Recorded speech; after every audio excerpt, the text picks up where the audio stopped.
Hi,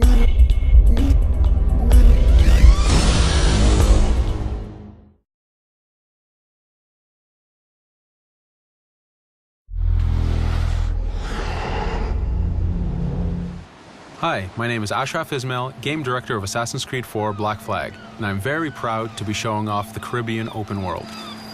Here, we're going to start with Edward after completing a few missions. He's met up with the assassins, but he's not yet bought into the creed, so he still has this selfish need for fame and fortune. Edward is one of the most unique characters we've created for the Assassin's Creed universe. He is a man who is still trying to figure out who he is in life and what he wants to get out of it. At this point in the story, he still wants that fame, so one way to get it is to complete these assassination contracts. This is a way to make money and to gain a bit of notoriety. So here we go. We have 2 targets to take out, 2 Templar brothers. So we're going to accept the contract, and the world map is going to show us where this contract takes place. So we see here that the contract is actually very close to us. It starts in the village we're in, but as we zoom out, we want to show you the world that we have. Many locations, over 50 locations, centered by Cuba, the Bahamas, and Florida up north. This is a massive world. There's a lot to find and do in this Caribbean Sea.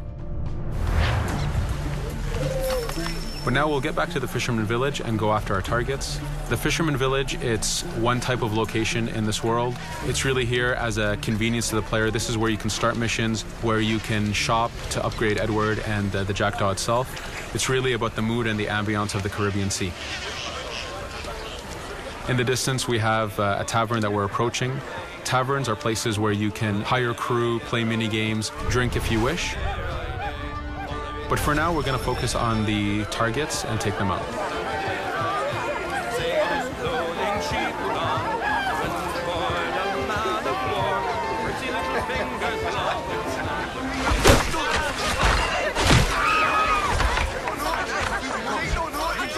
Now that we've taken out one brother, the other one's going to bolt.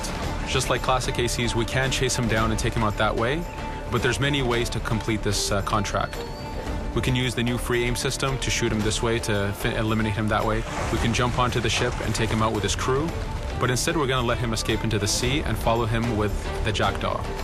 This is your ship. This is the second main character of the game. You're going to have to customize and upgrade the ship as you go on this journey with Edward.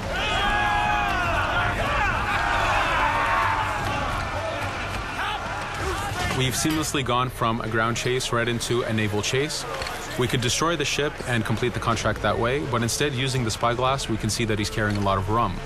Rum is important in the economy system. It's one way of making a lot of money if you sell it properly. So instead of destroying the ship, we're going to plunder that ship. Fire! Here you can see the upgrades that we've made into the naval combat. Using the front cannons, you can shoot chain shots to slow down the ship. Using the new round shot mechanic of trajectory aiming, you can aim for the hull and do a lot of damage this way. This specific enemy is what we call a frigate. Frigates are the type of ships that you need to destroy as fast as you can, because the longer the fight lasts, the more damage they're capable of doing.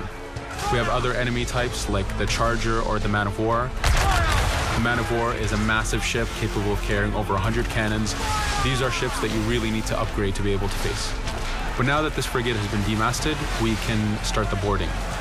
Boarding, it's very important. You are a pirate. This is how you gain cargo. This is how you take on ships. So here we can start the boarding from any orientation or angle we wish. The distance even matters. If you get too close, the 2 crews will just jump right into each other. If you start a bit further, you can jump in the water and go in for a sneak stealth attack. We have 2 objectives to accomplish for this boarding. We can take out the captain, and we need to take out some of his crew. So using the swivel gun, we will efficiently take out a lot of the crew. And now we'll go for the captain using Edward's navigation abilities. Here, again, using the new frame system, we have a dangerous enemy on the other side taking out our crew. We can easily take him out with a headshot. So what we see here is that 2 ships have come together to create this 3D environment where, using your assassin abilities to navigate, to be stealthy, you can take the advantage and get the kill by surprise. Now that we've taken out the captain, we still need to take out a few of the crew members to complete this boarding. Now that we've plundered the ship, we're going to gain that rum that we saw earlier, but we're also going to gain ammo and crew members and some gold. With every boarding, there's 3 options that you can do with that ship. You can gain crew members, you can send the ship to your fleet if you wish, or you can salvage a ship to repair the Jackdaw if you took too much damage in the fight. In this case, since we did well, we're going to send the ship to our fleet. Now that we're back in the Caribbean Sea, we needed to make sure that every minute something is being advertised to the player, something new for the player to do.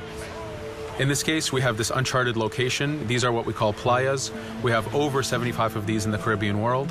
Every playa has something very important for the player to find, something that will help in upgrading Edward or the Jackdaw. So it's in your advantage to explore these locations.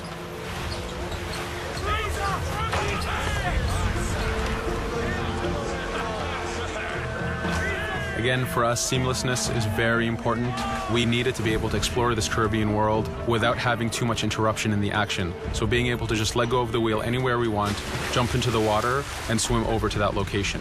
This is very important for the mood and the immersiveness of this Caribbean open world. Here, as we get on the playa, in the distance we can see that there's a faction battle, but closer to us we can see that there's this poor drunken sailor who's passed away. But being a pirate, of course, we're going to loot his body and see what he has for us.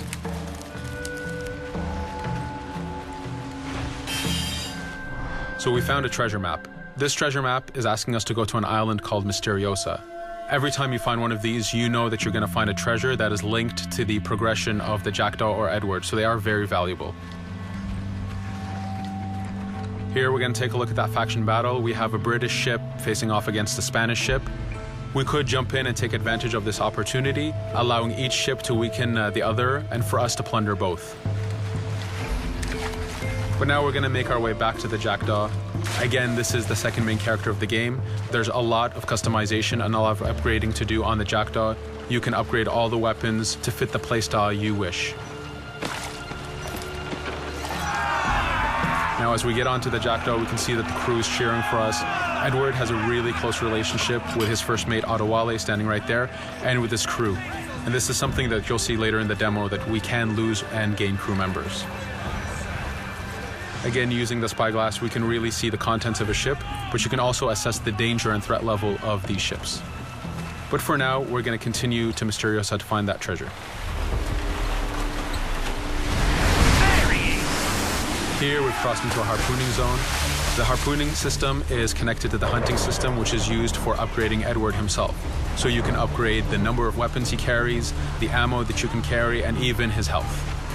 But for now, we've moved past that zone and we've got into a storm. Storms are very dangerous. If you're not careful, if you don't know how to navigate a storm, you will take damage to your ship and you will lose crew members. In the distance, we can see a water spout. This is a tornado in the ocean. These are very dangerous. They can suck you in, and when they do, they tear the ship apart and take out your crew. Here we can see its effect on a ship. This poor ship got sucked in and got destroyed. Storms are very dangerous, but we wanted the player to take advantage of this. When you've mastered a storm, when you know how these systems work, you can pull enemies into a storm and let the storm do damage for you. So there is a strategic element to using a storm in the world.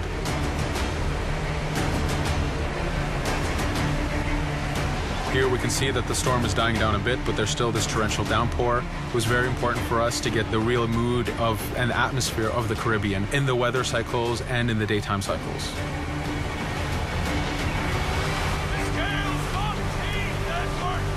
But here, since we've survived the storm, did pretty well, let's order our crew to sing. Sea shanties are a part of this game. It's a collectible that you can find in the world. So the more you find, the bigger playlist you have for your crew. But for now, we've made it to Misteriosa. So again, we're going to seamlessly get off our ship and explore this location. Misteriosa is a Mayan ruin. Mayan ruins are heavy with stealth and navigation capacities. There's a lot of treasures and hidden discoveries to be found in these locations.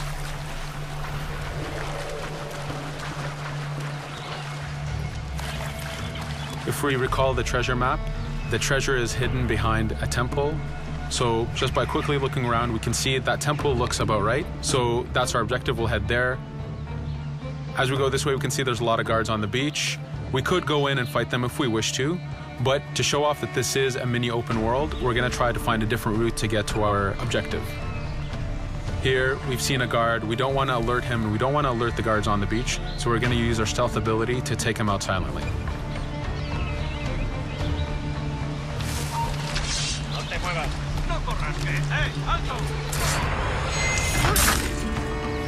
With AC3, we were able to push the navigation in the frontier, which means using natural environments like trees and rocks and so on. Mayan ruins are the perfect place where we mix man-made structures and these natural environments.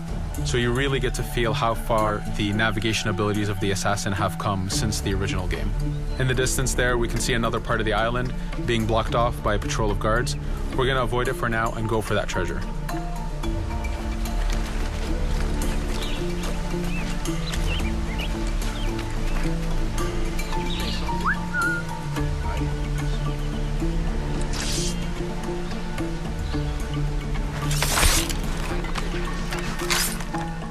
It's important for us to be able to give the players new tools, specifically for stealth. In this case, we have the blowpipe.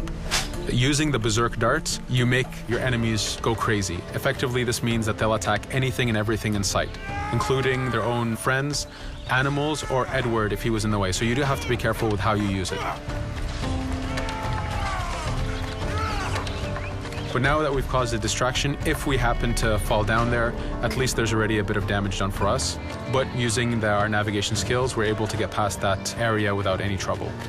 There in the distance, you can see the jackdaw, placed exactly where you left it when you got onto this location. It's really important for us to show the beauty of this Caribbean world. The Caribbean has some amazing vistas, and we pushed ourselves to replicate this in the game.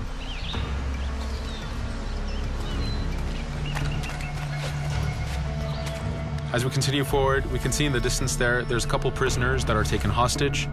This is a scenario that you need to use stealth. If you're detected by those guards, they will kill the hostages.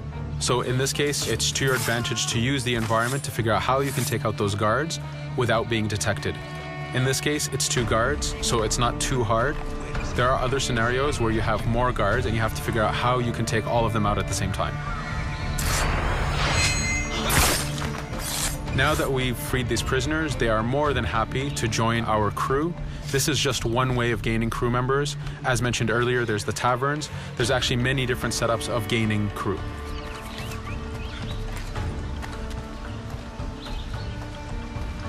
Here, we're going to go back to the treasure map. We can see that the treasure is actually behind the temple near a fountain. So if we just look around, we can see that it's around here.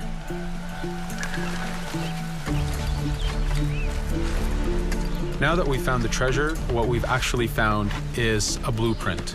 Blueprints are incredibly valuable for the upgrading of the jackdaw. This is how you can upgrade the biggest and most devastating upgrades of the ship. So here we're approaching a reach high point. Just like classic ACs, synchronizing with a reach high point reveals the contents of a location and the map itself. But as an added feature, because this game world is so huge, there are many different locations, this also becomes a fast travel point. So now you can, by synchronizing, now you can come back here anytime you wish to collect those treasures that we passed up a bit earlier. Here we've reached the end of the demo. This was a tease of the open world that we have. We're very excited to be able to show off this game and to let you play it very soon. Thank you for joining us.